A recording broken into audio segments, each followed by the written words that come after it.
నమ్ముకొని కాంగ్రెస్ జెండాను మోసిన అసలైన నేతలను పక్కకు నెట్టి జెండాలు మార్చిన వలస నేతలను రాత్రికి రాత్రే నామినేటెడ్ పోస్టులను ఎగరేసుకుపోతున్నారని ఆ పార్టీ నేతలు ఆందోళనలో ఉన్నారు. బీజేపీ నుంచి వచ్చిన ఏపీ జితేందర్ రెడ్డి, బీఆర్ఎస్ నుంచి గెలిచి గోడ దూకిన అరికెప్పుడి గాంధీ, గుత్తా అమిత్ రెడ్డికి వెంటనే పదవులు దక్కాయి. టీడీపీ నుంచి వలస వచ్చిన దేవరకద్ర మాజీ ఎమ్మెల్యే కొత్తకోట సీతా దయాకర్ రెడ్డికి బాలల హక్కుల పరిరక్షణ కమిషన్ చైర్పర్సన్ పదవి ఇచ్చేందుకు ప్రతిపాదనలు చేయడంపై పాత కాంగ్రెస్ నేతలు బగ్గుమంటున్నారు. శాసనసభ ఎన్నికల్లో పార్టీ విజయం కోసం పనిచేసిన వారికి అసెంబ్లీ టికెట్లు త్యాగం చేసిన నేతలకు తొలి ప్రాధాన్యంగా నామినేటెడ్ పోస్టులు ఇస్తామని ఏఐసీసీతో పాటు కాంగ్రెస్ రాష్ట్ర సమన్వయ కమిటీ ప్రకటించింది.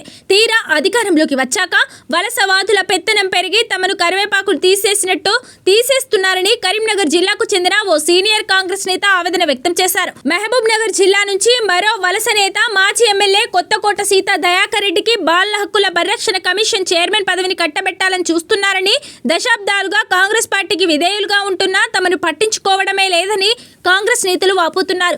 బాలల హక్కుల కోసం కనీసం 10 ఏళ్లు పనిచేసిన వారు కానీ బాలల హక్కుల కోసం ఎన్జీఓ నడిపిన వాళ్ళు మాత్రమే ఈ పదవికి అర్హులని, సీతా దయాకర్ కు రాజకీయ పునరావాసం కోసమే పదవి ఇవ్వజూస్తున్నారని న్యాయవాది జయాకర్ రావు స్పీకర్ కు ఫిర్యాదు చేశారు. నల్గొండ జిల్లాలో బీఆర్ఎస్ నుంచి లోక్సభ టికెట్ దక్కలేదని ఓ బీఆర్ఎస్ నేత తన కొడుకుతో కలిసి కాంగ్రెస్ లో చేరారని, ఆయన పార్టీలోకి వచ్చి 2 నెలలు కాకముందే కార్పొరేషన్ చైర్మన్ గా నియమించారని సూర్యాపేటకు చెందిన యువ కాంగ్రెస్ నాయకుడు ఆవేదన వ్యక్తం చేశారు. ఇప్పటికే ఏఐసీసీకి ఫిర్యాదు చేశామని చెప్పారు.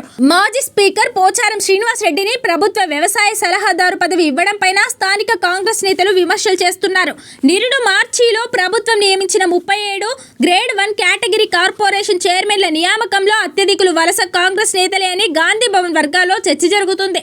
ఆ జాబితాలో ప్రక్షాళన జరగాలని, పునర్నియామకాలు జరపాలని కోరుతూ ఏఐసీసీ రాష్ట్ర వ్యవహారాల ఇన్ఛార్జ్ దీపాదాస్ మున్షి, సిఎస్ శాంతి కుమార్కి ఫిర్యాదులు చేశామని హైదరాబాద్ కు చెందిన సీనియర్ కాంగ్రెస్ నేత ఒకరు వెల్లడించారు. ప్రస్తుతం రాష్ట్ర స్థాయిలో సుమారు 60 పదవులను భర్తీ చేసే అవకాశం ఉన్నదని, ఆ పదవుల కోసం 200 నుంచి 250 మంది నేతలు ఆశలు పెట్టుకున్నారని చెప్తున్నారు. ఈ దఫాలోనైనా అసలైన కాంగ్రెస్ వాదులకు పదవులు దక్కాలని నేతలు ఏఐసీసీకి పెద్దలకు మొరబెట్టుకుంటున్నారు.